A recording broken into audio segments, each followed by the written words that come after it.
service this wonderful morning. My name is Pastor Mangwende, and this is Beyond All Limits Church. And as we go straight into hearing from the word of the Lord this wonderful morning, I want us to be very expectant of what the Lord is going to do even in our lives, even as we receive the ministry of the word this wonderful morning. And we're just continuing on our same subject, our same topic of drawing closer to God, or drawing nearer to God. Say to your neighbor, drawing nearer to God. Drawing nearer to God. Hallelujah, hallelujah. It's good to draw near to God. It's the most pleasant thing that you can ever do in your life, to draw nearer, to draw closer to God in your life. Hallelujah.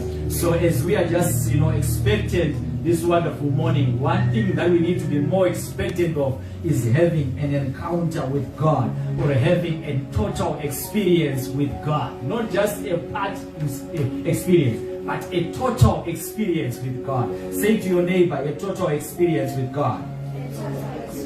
Yeah, when we talk about a total experience with God, we are talking about a total transformation, a total change of life, a total change of direction in which your life is going. And as I want to assure you today, just like what happened to Moses when he was busy shepherding the flock of his father-in-law, the word of the Lord says he had a total experience with God. Amen. That while he was shepherding the flock, he has an encounter with God which totally changed everything. Are we together? Which totally changed everything as far as his life was concerned. So I want to assure you that this wonderful morning, the Lord wants to give you that kind of an encounter that can bring a turnaround in your life, that can bring a shift in your life. Praise Jesus. And we want to go straight into the word of the Lord. And the title of my message this wonderful morning is there fire at your altar? Say to your neighbor, is there fire at your altar? Hallelujah. I'm just reminded, as I'm just seeing the picture of Moses, as he's just going to lead the flock to eat where they were supposed to be eating. Then he sees a burning bush. And that burning bush is representing that there is the presence of God there. It's representing the fire of God there. And I want you to know that when we are talking about drawing closer to God, we are not just talking about merely drawing closer, but we are talking about to say when we draw closer to God, there must be fire at the altar. Amen. Are we together? Because it's the fire that signifies the presence of God. It's the fire that brings forth the revelation of the things that God wants to do even within our lives. Hallelujah. Amen. Let's open our Bibles to the book of Luke, chapter number 7, where we were last week. Luke, chapter number 7. Say to your neighbor, God is good. God is good. Oh my God. Luke, chapter number 7, beginning to read from verse number 36. If we are there, let's just say amen. Amen. Right. Luke, chapter number 7, beginning to read from verse number 36. The word of the Lord says, when one of the Pharisees invited Jesus to have dinner with him, he went to the Pharisee's house and reclined at the table. And a woman in the town who lived a sinful life learned that Jesus was eating at the Pharisee's house. So she came there with an alabaster jar of perfume. As she stood behind him at his feet weeping, she began to wet his feet with her tears. Then she wiped them with her hair, and she kissed them, and she poured perfume on them. These are the feet of Jesus. Say to your neighbor, you must draw nearer to the feet of Jesus. Oh, stay at the feet of Jesus. Don't go anywhere else. Stay at the feet of who? Of Jesus. Let's stay at the feet of Jesus and draw as much as we can from there. Let's stay at the feet of Jesus and receive as much as we can from there. Remember, like I said last week, being at the feet of Jesus is a sign of what? Humility. It's a sign of what? humbling yourself. So this morning the Lord is saying you must humble yourself, because there are more things that God wants to do in your life, more than what you have experienced. Maybe somebody, you are taking pride in the money that you have in your pocket. God is saying, I want to do much more than what you have right now. Maybe you are taking pride in the car that you have. God is saying, I want to do much more than that car. Maybe you are taking pride in the house that you have. God is saying, I want to do much more than that. So don't take pride in the little that you have, yet you don't even know that God has got much more for you. Say to your neighbor, the Lord has got more for you. Oh my God. God is good in this place. So the word of the Lord says she was kissing Jesus at his feet, and she poured perfume on the feet of Jesus Christ. And when the Pharisees who had invited Jesus, when they saw him, when they saw this happening, he said to himself, say, Jesus, if only this man, Jesus, if he was a prophet, you would have known that the one who is touching him, this kind of a woman, she is a sinner.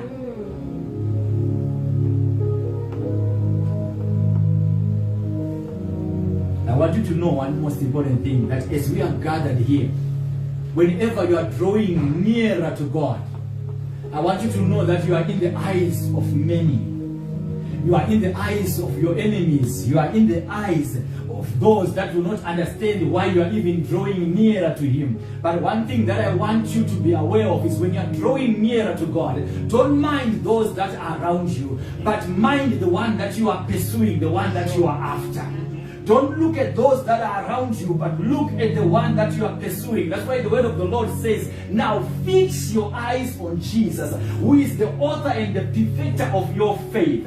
What am I saying today? Who is the author and the perfecter of the faith of the woman, who is the sinner, who has decided to draw nearer to God? The word of the Lord says, when Jesus is speaking to his disciples, he says, there is no man that comes unto me except who? The Father draws him to me. It's not by accident that you are here. Tell your neighbor, it's not by accident that you are here. It's by divine calling. Are we together? It's God who draws us nearer to him. So when we speak about drawing nearer to God, one thing that I want us to understand is that the one who puts the impulse in our hearts is God himself. He is the originator of men drawing nearer to him. God is one who takes the first step of igniting a spark in your heart, a fire in your heart, to say, I want you to draw nearer to me. And as that fire sparks in your heart, don't let it die. You hearing what I'm saying, somebody? Don't let that fire die. Don't let that fire be quenched by anything or be destroyed by anything. Because I want you to know, when this woman was making a journey to the Pharisees' house to have an encounter with Jesus, there are many things that would have stopped her. There are many things that would have hindered her from drawing closer to God. Her sins could have stopped her and hindered her to say, you are too much of a sinner. How can you want to be in the presence of Jesus? But that did not deter her. That did not stop here. In other words, beloveds, I'm saying the veil must be removed so that we can draw nearer to God. So it's not a mere drawing nearer, but there must be fire at the altar. So this woman, when she was going to Jesus, I want to believe that she was carrying a fire in her heart. Say to your neighbor, she was carrying a fire in her heart. Oh, so she was carrying a fire to experience God, and she was not prepared to allow anything to stop her, or to allow anyone to hinder her or to stop her. And I pray that as you are listening to me today, the fire that God has put in your heart, may there be no one who quenches that fire. May there be no one who puts that fire to a stop, but may that fire continue to grow. The same fire that you had, child of God, the day that you say, Jesus, come into my heart, may that fire be ignited again. May that fire be revived again, because it is that fire that is going to ignite the things that you are going to experience at the altar. There must be fire at the altar, because there is no one who comes to God except the Lord ignites a fire in them. So as we draw nearer to God, one thing that we we were desiring for is to meet with God, not to meet with men. Are you hearing what I'm saying? We are desiring to what? To meet with God and not to meet with men. Because when this woman walked into the house, she was not looking at meeting with any other individual, even though there were many individuals that were in the house. But she was determined to say, I have heard about Jesus. So when I walk into the room, the man that I want to see is Jesus. Yes. When you came into the house of the Lord today, your greatest, most important desire should be, I want to meet Jesus. I have heard about Jesus. I have heard about what Jesus can do. And my greatest and most desire is to meet with him and to have an experience with him. Amen. So, you know, when we have an encounter with God, or when there is fire at the altar, programs must be altered. So it's a dinner, beloveds. This is a dinner. People are feasting. Jesus is eating. So I can imagine that when the woman walked into the house, Jesus was eating. She was probably holding, whether you want to call it a piece of meat, or she was holding a fruit about to eat it. But then something began to happen at the feet of Jesus that had to alter the program of what was happening. Right. Something began to happen. There is a fire that was now being ignited. Power was now being drawn out. Power was now beginning to move. Because when Jesus was seated right there, while feasting with the Pharisees, power was upon him to forgive sins, to restore and to heal a life that was broken. Years and years, this woman was walking with a broken life. But when she walked into the house, programs were being altered. When there is fire at the altar, beloveds, programs will definitely be altered. No matter how important the programs are to men, no matter how important the programs are to other people, but when God has got an agenda with their life that needs to be transformed, there are programs that have to be altered. So those that were seeking attention from Jesus, to say, Jesus, we have made the best chicken for you here, and we have made the best pizza for you here, and we have made the best, rice for you here, we have set the best fruits for you here, and they've set their program to say, our program today is to make sure that Jesus is going to have the best of the best meals. Then the program had to be altered because there was other food that was needed by another woman, and that woman was not prepared to stop at anything, but she was prepared to draw closer to Jesus at the expense of anything that would stand in her way. My cry to you this morning is to say, what are you prepared to sacrifice today so that you can draw closer at the altar of Jesus? What program is in your way that is trying to hinder you from experiencing the experience with Jesus? What program is standing in your way to try to hinder you from experiencing the experience that you are supposed to have with Jesus? May that program be altered as the fire of God is ignited at the altar. I've been speaking to you about Moses, to say, Moses, just imagine, he's busy attending to the flock, and the word of the Lord says fire was ignited at the altar when God wanted to alter the program of Moses, to say it's no longer a time for you to be shepherding this flock, but it's now for you to shepherd the flock of the children of Israel. So I'm altering your whole program. I know that your father-in-law had a program with you to be attending to that flock, but the King of Kings, the Lord of Lords, has got a greater agenda with your life. I gotta speak to somebody who is listening to me today, to say, the Lord is saying, I've got a greater agenda for you today. I want to alter certain programs that you had already planned and prepared, because there are greater things that I want to do with your life, things that you have not even imagined, things that you have not even thought of, because Moses had never even thought on his own to think that he was ever going to go and stand before Pharaoh. But God was at the point of altering the programs. When we draw closer to God, just like what Moses did when he saw the fire at the altar, Moses said, let me draw nearer and see what is happening. I want to speak to somebody who is listening to me today. May you have that hunger, that thirsting that Moses had, that he drew nearer when he saw the fire. So when you feel the fire in your heart this wonderful morning, as you are feeling the fire of the Lord in your heart this morning, draw nearer to God. Don't hesitate. Don't hesitate. Allow the Lord to speak to you. Allow the Lord to minister to your life.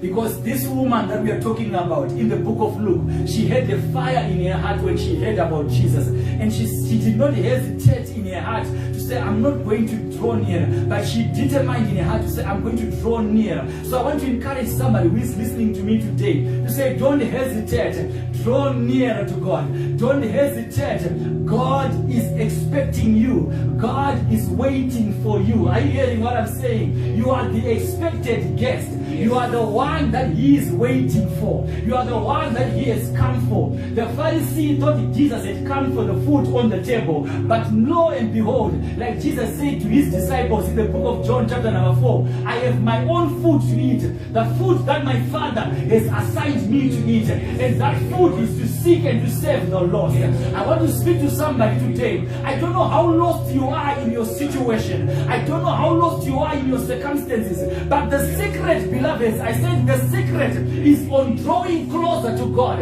This woman understood the secret that even the Pharisees could not understand. That the secret is on drawing closer to Jesus. The secret is not just trying to pretend like you are in the presence, but the secret is to draw nearer to Jesus.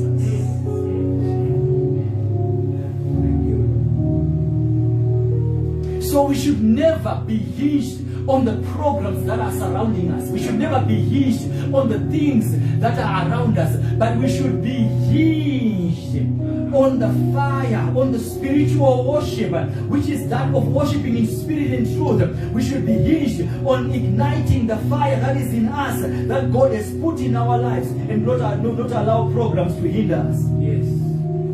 One thing that I want us to know, we have had a lot of challenges as believers when we read the scriptures. We think that reading the scripture is an end to itself. But the reading the scripture is actually intended to ignite a fire. When you read hearing that, you know, David, when he still stood before Goliath, he spoke to that giant and he said, who are you uncircumcised? It's meant to ignite a fire in you. To draw nearer to God, to seek him more. We don't want believers who speak about David but cannot speak about their own testimonies of how they have understood what God can do. It's not enough for you to stand before us and tell us about what David did. It's not enough for us to tell you, for you to tell us about what Moses did. It's not enough for you to tell us about what Joshua did. There are giants that you must conquer. There are kingdoms that you must conquer. There are walls of Jericho that you must put down. And the reason why you read the story of the walls of Jericho being pulled down is so that a fire can be ignited in you to pull down your own fire of Jericho. Joshua was a man after God's own heart. Joshua was a man who meditated upon the word of God. Joshua cannot meditate on the word of God for you in 2021. Are you hearing what I'm saying? Yes. There gotta be a fire in you. Yes. The fire, the same fire that was in Joshua. You gotta say, God, give me a double portion of what Joshua had. Yes. That I can pull down even the giants, the Amalekites of this generation of 2021. What are the Amalekites that you are facing in this time? Those are the Amalekites that the fire of God is igniting in you. God wants you to overcome those giants. And as I'm speaking right now, that cannot happen, beloveds, unless we draw nearer. Yes. Hey. Thank you. Are you hearing what I'm saying? Because this woman that we're talking about, she knew she had giants of sin that were surrounding her. She knew I couldn't conquer them on my own. So what did she do? She drew near to Jesus. I gotta speak to somebody. There are giants that you are facing in your life today. God is saying, just make the decision. Take the boldness to draw nearer to me, and those giants are gonna fall. Yes. I said those giants are going to fall. So we're not intended to be people who just stand before people and speak about what other people have done. But God wants us to also have the same fire that Moses had. God wants us to have the same fire that Jeremiah had. God wants us to have the same fire that Isaiah had. God wants us to have the same fire that Paul did, who can be able to stand and say, I can do all things through Christ Jesus who strengthens me. And you look at the hunger that Paul had. Paul says, I want to know Jesus by the power of his resurrection. Paul goes on further to say, I count everything that I've earned. The houses that I've earned, I count them as rubbish. The cars that I've earned, I count them as rubbish. The money that I have in my pocket, I count it as rubbish. What do you expect from a man like that, who when they see $1,000, they see it as rubbish? What more do you expect to come out of him except just the fire of God blessing in him? Are you hearing what I'm saying? There gotta be somebody who goes like that woman and says, I count this perfume as rubbish, that I can gain what I'm going to gain from Christ. So this perfume is nothing to me compared to what I'm going to get from Christ. There's got to be a hunger whereby you are separating yourself from the things that seem to be very valuable, and you see the value that is in you gaining God in your life.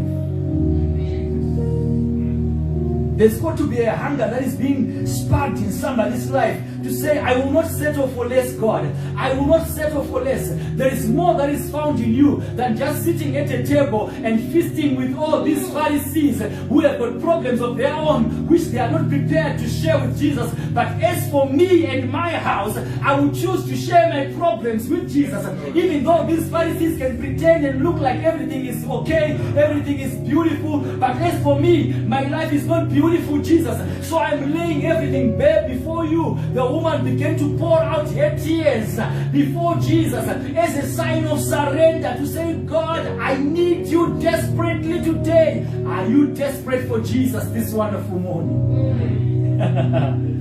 I said, are you desperate for Jesus? Look at what this woman did. It shows a sign of desperation. So pursue God even when you are in his presence. This woman walked into that house. Do you know what she would have decided to do, this woman? She would have decided to go and sit where the others were sitting in the table. Say, I'm already in the presence of Jesus, so what more do I need to? Oh my God. There are many believers who say, I'm already in the house of God. I'm already in the presence worship team. Is there anything more that I can pursue? I'm already an usher. Is there anything else that I can pursue? I'm already a pastor. Is there anything else that I can pursue out of God? I want you to know that there is more out of God that you can draw. Oh my God. Because that woman could have just counted herself as just another guest, but she refused to say, I am not just another guest. I will not settle for being just another guest. Remember me, remember, child of God. God is saying, don't just settle to say, I will just be like any other usher. I will just be like any other Christian. Say, I've got to have a greater relationship, a deeper.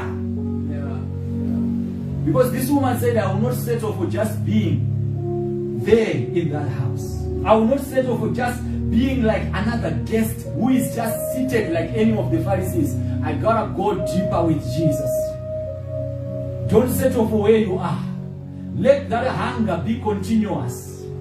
Let that desire to be filled by the Spirit of God be continuous. Don't be satisfied with where you are. Don't be satisfied with where you are. And you know, I just want to think that even when this woman was actually by the feet of Jesus, if she was in our generation, she would probably be singing in her heart and saying,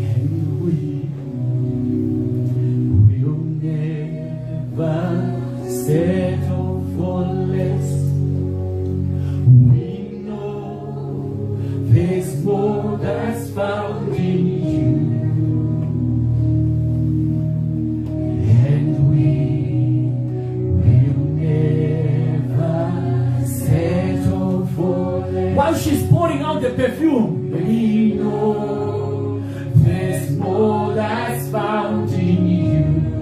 It's not in the Pharisee. We say it's what? It's in you, Lord. It's in you, Jesus. It's in you. I know that it's not found in money. It's not found in my riches. I couldn't find it in my house.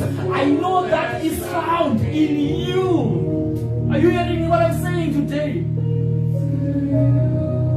It's not found in the pleasures that you have found in the past. It's not found in any other individual. But this can only be found in God. So So she came in the presence of Jesus and says, I'm still seeking you even though I'm in your presence. I'm speaking to Christians here who say I can speak in tongues, but God is saying even if you speak in tongues, you still must seek me even when you speak in tongues. Even though you know you're one of the best praise and worship leaders that people have ever seen on this earth, God is saying you must still seek me even though you are there in that place. Paul says, I speak in tongues more than any of you. But this same Paul is the one that says, I want to know Jesus Christ. And you say, what is this? Moses is the same one who met God at the burning bush and heard the voice of God speaking to him. But Moses is the same Moses who spoke and he says unto God, show me your glory. While he was in the presence of God, he is actually speaking to God. Oh my God, are you hearing what I'm saying? Moses is actually having a conversation with God, and he still goes deeper to say, God, show me your glory. You are actually speaking to the God, then you're still saying, God, I need more of you. That's the kind of hunger that is required out of you, child of God, today. There's got to be a hunger today to say, Lord, show me your glory. Show me your glory in my life. I want you to know today, as we are just wrapping up this message, to say that Jesus is the same yesterday, today, and forever. The same Jesus who ministered to this woman right there at that Pharisee's house while she was at the feet of Jesus. He is the same Jesus who is calling upon you, who is listening to me today, to say, draw nearer unto him today. The same way Jesus ministered to this woman, Jesus wants to minister to you. Jesus is so loving. Jesus is so caring. No one cared about this woman. The moment that she walked into that house, people wished she could have been chased out of the house. I said the moment that the woman walked into the presence of everyone in the house, they wanted her to be chucked out and to be chased out. But the word of the Lord says Jesus did not chase her out. Jesus actually acknowledged that the reason why she is there is that she can receive from him. So people might not care about you. People might have rejected you. People might have counted you unreachable. People might have called you unrestorable. People have said there is nothing that can be done in you. But I want you to know that Jesus is so loving and he is so caring, because he's the same Jesus who spoke to this woman and says, woman, your sins are forgiven thee. People did not care about her, but Jesus cared about her. People might not care about you, but Jesus cares about you. I gotta repeat that. People might not care about you, but Jesus cares about you. All you need to do is humble yourself, and he will lift you up. That woman, she was despised by everyone, but she humbled herself in the presence of Jesus Christ, and Jesus lifted her up. God is calling somebody to humble themselves, and he will lift you up. Humble yourself, and he will lift you up. You have to make it a prayer today to say, Lord, I will do anything just to be close to you. And I want us to know today that it's not about the size of your fire, but it's about the genuineness of the fire. Do you hear what I say? It's not about the size of the fire, but it's about the genuineness. God, I'm being genuine before you. Amen. And that's what this woman chose to do. To say, you know what, all these men, all these other people, they might have, greater platforms. They might have, probably more important, reasons to be here. But me, you know what, I'm more genuine. My heart is just being opened to Jesus. And may it be the cry in your heart to say, Lord, I come as I am. Because this woman draw closer to Jesus as she was. So Jesus is saying the same thing to you. Come as you are.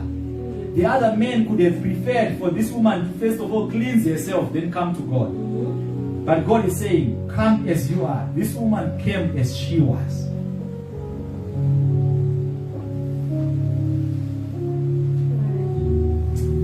I want you to know that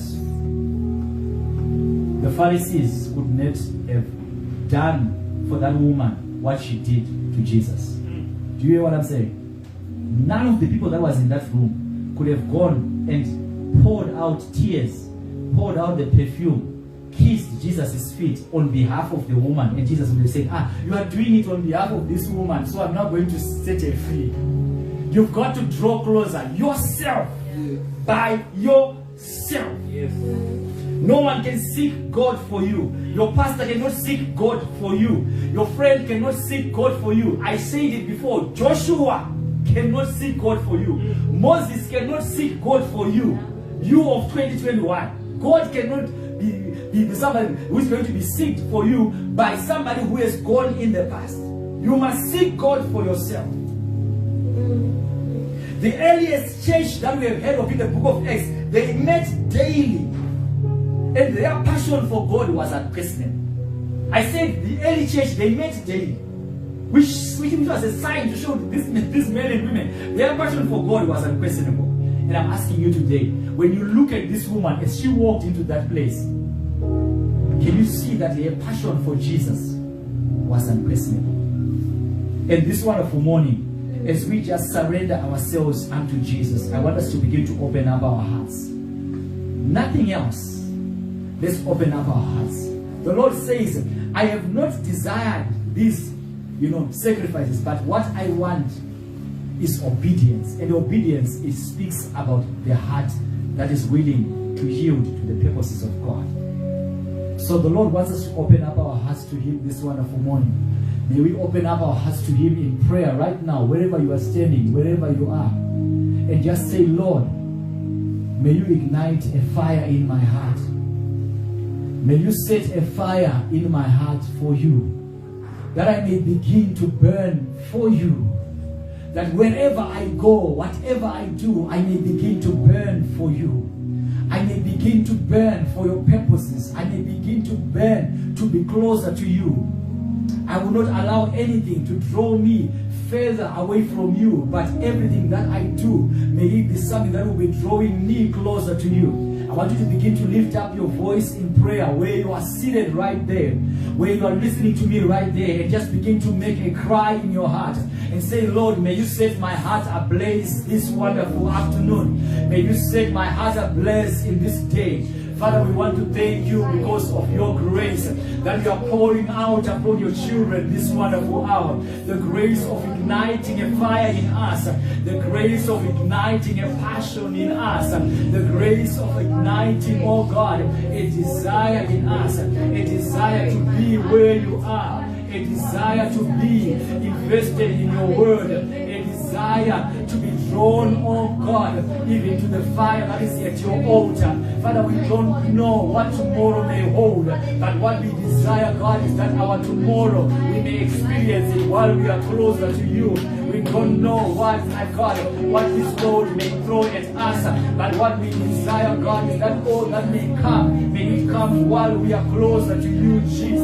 Our hearts are lifted up to you. Our minds are lifted up to you. Our thoughts are lifted up to you, King of glory. May you have your way. May you have your way, Prince of Peace. May you have your way in us, O Jehovah God.